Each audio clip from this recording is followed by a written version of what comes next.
10 actions pour faire durer son couple.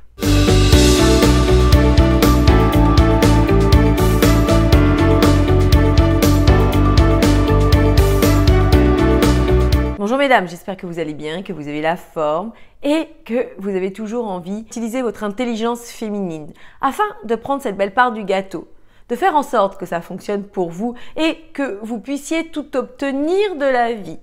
Pour celles qui ne me connaissent pas, je suis Samantha Pampiglia, coach experte en relations amoureuses, mais aussi en développement personnel au féminin. Je suis la personne qui va vous permettre non seulement de réussir à être heureuse dans votre vie de femme et d'attirer à vous le partenaire idéal afin de construire une belle histoire d'amour stable, fluide et épanouissante. Dans cette nouvelle vidéo, nous allons parler de couple, nous allons parler de choses essentielles qui sont à mettre tels des ingrédients pour une bonne recette pour réussir votre vie de couple. Aussi mesdames, vous savez, comme je vous l'explique régulièrement, vous n'êtes pas différentes des autres femmes. Il y a simplement des incompréhensions, des manques de connaissances qui font que aujourd'hui vous vous posez sûrement ce genre de questions. Peut-être que votre couple subit des disputes récurrentes. Peut-être que vous sentez l'homme que vous aimez s'éloigner de vous. Peut-être que vous sentez qu'il n'est plus aussi amoureux qu'il n'était au début de votre rencontre. Et malgré votre désir d'union, d'amour, de réussite, cet homme vous échappe. Malgré tout ce que vous avez essayé de mettre en place toute seule, vous vous demandez comment faire pour solidifier mon couple, pour faire en sorte qu'il dure dans le temps. Bien que mesdames, je tienne à faire un petit disclaimer, dans le sens où il n'y a pas de recette magique, il n'y a pas de vérité absolue, dans le sens où on ne peut pas forcer l'autre à nous aimer. On ne peut pas le manipuler. On ne peut pas donc l'obliger à rester avec nous. La seule chose que l'on puisse faire, la seule personne sur laquelle on peut agir, c'est nous-mêmes. Aussi, en comprenant mieux les rouages amoureux, le mode de fonctionnement des hommes, en nous comprenant mieux aussi, en comprenant les attentes d'un couple, comment fonctionne un couple, comment font ces couples qui durent, eh bien, nous allons mettre toutes les chances de notre côté pour, en effet, réussir à garder son couple sur le long terme, le nourrir, en prendre soin et faire en sorte, encore une fois, d'être heureuse avec l'homme que vous aurez choisi. Donc, dans cette vidéo, nous allons regarder ensemble 10 points qui, encore une fois, ne sont pas exhaustifs, car je pense que ça pourrait être le sujet de toute une formation, mais comment entrevoir justement la pérennité d'un couple à travers ces 10 actions puissantes. Le premier point dont je parlerai, c'est d'être à deux à fournir des efforts. Quand un couple fonctionne, c'est que les deux partenaires ont envie que ça fonctionne. Aussi simple que cela puisse paraître, eh bien, vous allez comprendre qu'on ne peut pas être seul dans le couple à vouloir que ça fonctionne. Malgré tous les efforts que vous pourriez mettre en place, malgré toute la bonne volonté aussi que vous metteriez à ce que ça réussisse, si l'autre ne ressent pas l'envie de rester avec vous, l'envie de vous conquérir, l'envie de vous en donner plus, l'envie de ne pas vous perdre, il ne fera pas d'effort. C'est bien pour cela que je vous explique tout le temps que nous sommes les instigatrices du changement de notre vie amoureuse aussi, car on inspire un homme, on ne force pas un homme à être avec nous. Et quand vous êtes une inspiratrice, eh bien cet homme va avoir envie de faire des efforts pour que le couple réussisse. Vous comprenez ce cheminement. C'est pour ça que beaucoup de femmes usent de stratagèmes ou usent de moyens qui ne fonctionnent pas. Ce n'est pas en demandant à l'autre de plus vous aider. Ce n'est pas en forçant l'autre à vous aider. Ce n'est pas en boudant, en le punissant, etc., qu'il aura envie de vous en donner plus ou du moins de faire des efforts pour le couple. Le deuxième point dont je parlerai, c'est savoir anticiper. Combien de femmes, quand elles pensent que leur couple est OK, que le couple fonctionne assez bien, elles s'endorment sur leur laurier. Qu'est-ce que je veux dire par là? Elles vont un peu plus se négliger parce que forcément, il n'y a pas de séduction. Du moins, elles pensent qu'il n'y a plus de séduction dans le couple. Elles vont, comme je vous disais, peut-être faire moins d'efforts. Elles en faisaient au début, puis ensuite, à quoi bon? On est en couple, etc., etc. Vous devez être intelligente. Vous devez anticiper les situations et savoir que rien n'est gagné dans la vie et qu'un couple se gagne au jour le jour, comme pour tout le reste. C'est toujours cette conscience de donner le meilleur de soi-même au jour le jour qui vous donnera toutes ces chances de réussite. Le troisième point dont je parlerai, et comme je vous le dis régulièrement, tout est lié dans la vie d'une femme, lorsque vous vous apportez du bonheur, vous le recevez par réciprocité. Ce que je veux vous dire par là, dans ce troisième point, c'est de voir la vie du bon côté. Combien de femmes râlent, sont mécontentes, insatisfaites. Ça ne va jamais. C'est la pire des choses à faire. Non seulement pour nous-mêmes, c'est lourd de vivre avec nous-mêmes, avec ce genre d'attitude, mais aussi pour l'autre qui vit à notre côté, qui fait que beaucoup d'hommes vont quitter leur femme parce qu'ils n'en peuvent plus, parce que l'ambiance au sein du couple est lourde, et pénible et fatigante. Donc, faites très attention à ça. Encore une fois, ce que je m'apporte, je le reçois par réciprocité. Donc, celles qui ne comprennent pas, laissez-moi savoir dans les commentaires et je vous donnerai toutes ces précisions.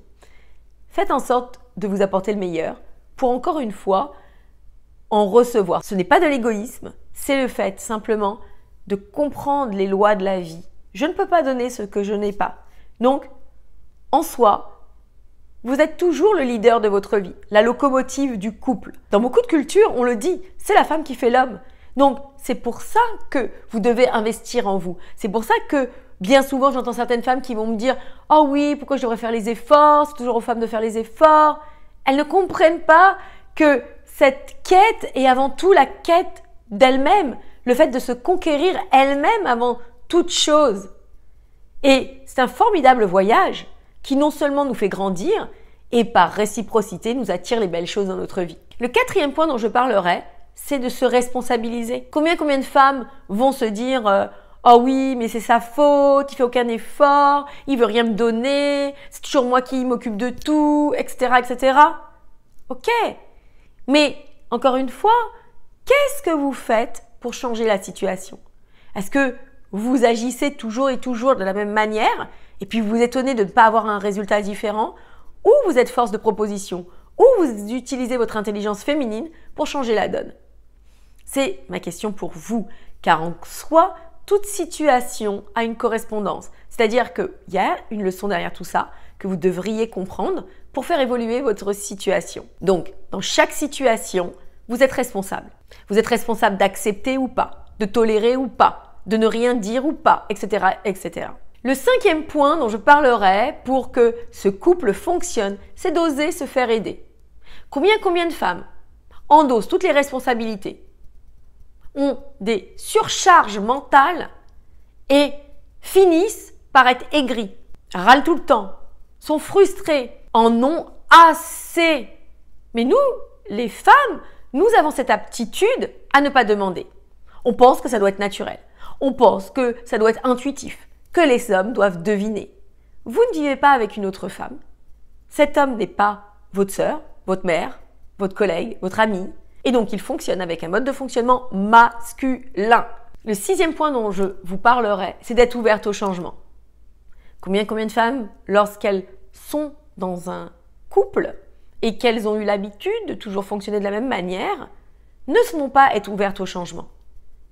Et la vie en soi n'est que mouvance. L'être humain aimerait que tout soit statique, ça le rassure. Mais ça ne fonctionne pas comme ça. La seule certitude que l'on ait, c'est que la vie change perpétuellement. Donc, vous devez vous remettre en question. Vous devez vous raviser, vous réajuster. Comprendre que rien n'est statique. Et parfois, beaucoup de couples se perdent parce que l'un des deux partenaires évolue beaucoup plus que l'autre. Et l'autre est resté au même stade, il ne correspond plus à cet homme, ils ne se croisent plus, ils ne se rencontrent plus. Et du coup, ils sont tellement différents qu'ils vont petit à petit s'éloigner l'un de l'autre pour ne plus se connaître et être de parfaits inconnus l'un et l'autre. Septième point, entretenez la séduction. Encore une fois, comme je vous disais, rien n'est gagné. Et ce n'est pas parce que vous êtes en couple que vous pouvez passer votre vie en jogging. La séduction, c'est tout le temps. Et cet homme qui vous voit tous les jours, eh bien, il a besoin encore à nouveau d'être séduit. Je ne vous parle pas d'être tiré à 4 épingles du matin au soir.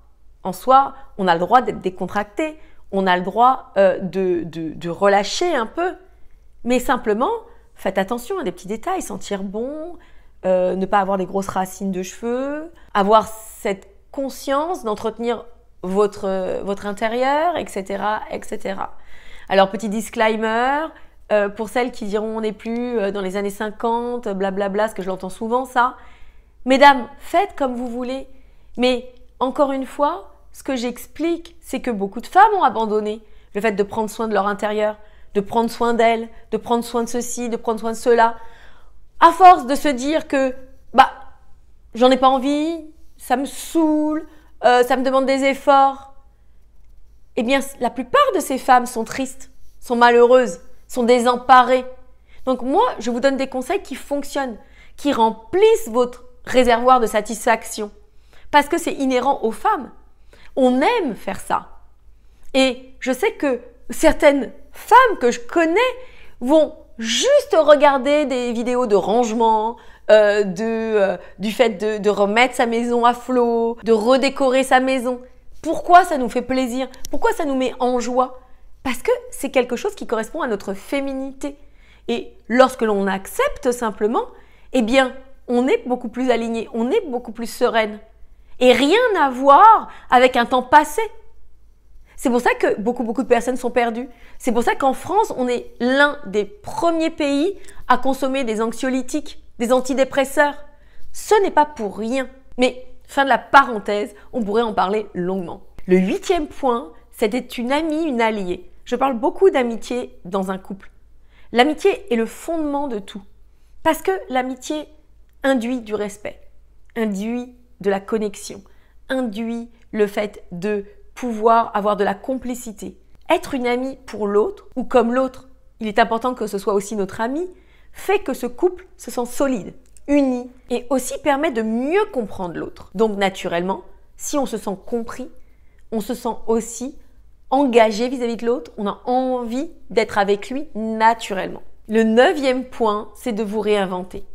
Ne restez pas figé sur vos habitudes, vos attitudes, vos modes de fonctionnement. Réinventez-vous. Connectez-vous avec votre créativité pour rapporter de la joie, de l'enthousiasme, de la nouveauté dans votre vie de couple. Cassez le train-train, cassez le quotidien pour que, encore une fois, vous puissiez apporter ce peps, ce dynamisme nécessaire au couple. Et le 10e point dont je parlerai, beaucoup de femmes ne s'attendent pas à ça, c'est d'avoir de l'énergie. Mesdames, combien de femmes donnent et sont à plat? Combien de femmes sont épuisées, vidées, fatiguées et n'ont plus d'énergie pour surmonter les challenges d'un couple? Donc, vous devez penser que vous êtes la locomotive de votre vie, la locomotive de votre couple, la locomotive de tout ce qui se passera et même pour les enfants. Donc, étant la locomotive, vous devez vous apporter de l'énergie. Vous devez prendre soin de vous, de votre capital pour pouvoir durer dans le temps. Donc, mesdames, si vous avez envie que je m'occupe de votre situation, si vous avez envie d'aller plus loin avec moi, candidatez à un diagnostic offert où nous verrons ensemble votre position et de quelle manière je vais pouvoir optimiser votre situation pour vous rendre définitivement heureuse. 10 points que je vous invite à revoir. 10 points sur lesquels vous pouvez réfléchir, prendre des notes et me faire part bien évidemment dans les commentaires de vos réflexions afin que l'on puisse avancer ensemble. N'hésitez pas non plus à liker cette vidéo, à vous abonner, à partager à une amie, une sœur qui en aurait besoin, à une collègue de travail aussi. Je vous embrasse, prenez soin de vous et moi je vous dis à très vite pour la suite de nos aventures.